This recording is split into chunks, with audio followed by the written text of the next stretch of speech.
নারায়ণ আমি হও সুনদিজ সত্যনারায়ণ আমারে পুজিলে হয় দুঃখ বিমোচন যজ্ঞ আদি তপে জপে নাহি প্রয়োজন ভক্তি ভরে মোর পূজা দুঃখ হবে নাশ অভক্তি পুজিলে হয় তার সর্বনাশ দ্বিজ বলে তুমি যদি দেব নারায়ণ দেখাইলে তবে রূপে প্রীতি হবে মন নারায়ণ নিজে রূপে করিলে ধারণ জন্মজিত পুণ্য ফলে দেখিলে ব্রাহ্মণ ইন্দ্র আদি দেবগণ ধরে নাহি পায় সেই পদ দেখিল দ্বিজ হইলে হেলায় শঙ্খ চক্র গদা পদ্ম চতুর্ভুজধারী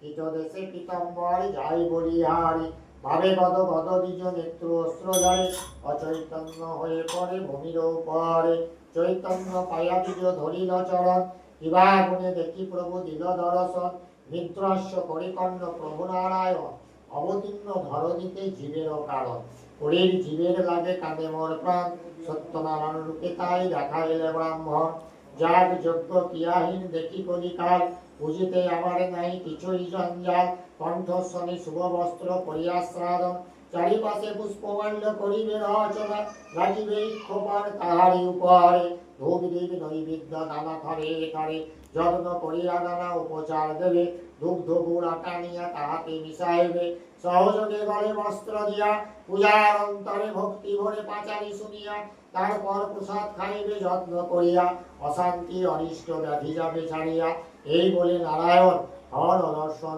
মহা আনন্দে গেল দ্বিজ ভিক্ষার কারণ পঞ্চবাড়ি ঘুরে দ্বিজ ভিক্ষা বহু পেল গৃহে আসিলা ব্রাহ্মণীকে সকলই বলিল ভিক্ষারব্ধ জিনিসে আগ্রাবার হয়ে সত্যরে পুজে দ্বিজ ভক্তি ভরিয়ে সেই মতে আজ্ঞা দিল সত্যনারায়ণ প্রতি পূর্ণিমাকে পুজে দরিদ্র ব্রাহ্মণ